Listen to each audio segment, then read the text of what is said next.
Hello साथीहरू, आज चाहिँ म खाजाको लागि नास्ता बनाउन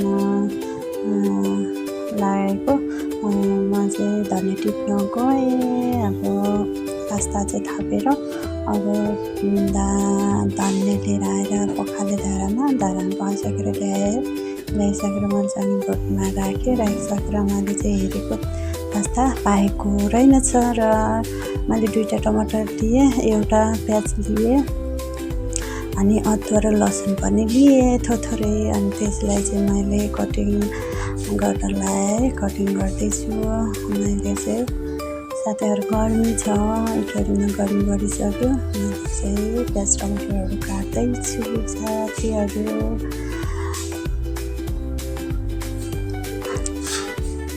बत्ती पनि आउँदै जाँदै गरिरहेछ।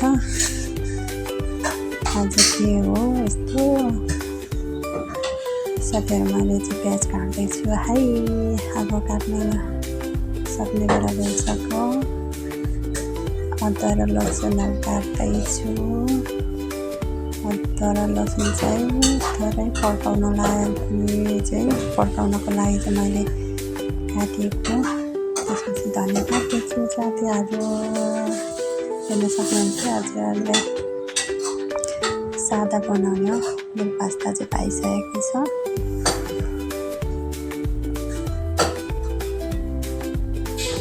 पाइसकेको छ। मैले चाहिँ कराई बसालिसकेँ। अब कराईताती चाहिँ तेल हाल्दैछु। तेल चाहिँ म थोरै हाल्ने गरेछु किनकि चिल्लोमा धेरै खाँदिनँ। प्याज लसुन र अदुवा हालिसकेको छु। मैले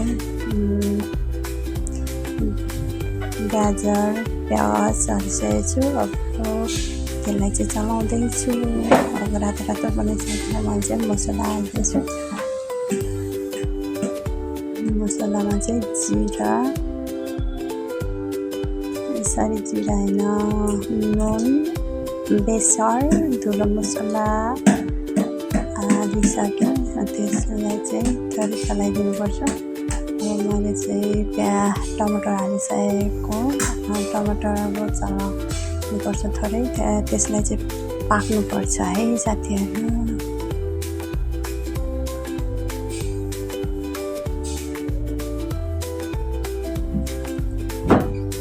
हल्का मैले चाहिँ खोर्सानी पनि हालेँ।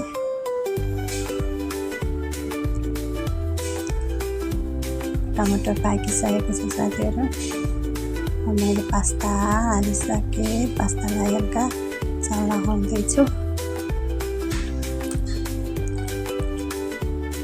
मेरो चाहिँ पास्ता रेडी भइसकेको छ साथीहरू। पाकिसक्यो है। गर्मी भएर हेर्नु साथीहरू, पसिना के गर्नु, खानु पनि पर्ने छ है। गाह्रो छ। यति त गर्नै पर्यो होइन। रेडी भइसक्यो मेरो खाजा चाहिँ। मैले काँक्रा पनि राखेको छु है साथीहरू। मिठो भएछ ल। बाई बाई साथीहरू, मिठो भएछ है। By by.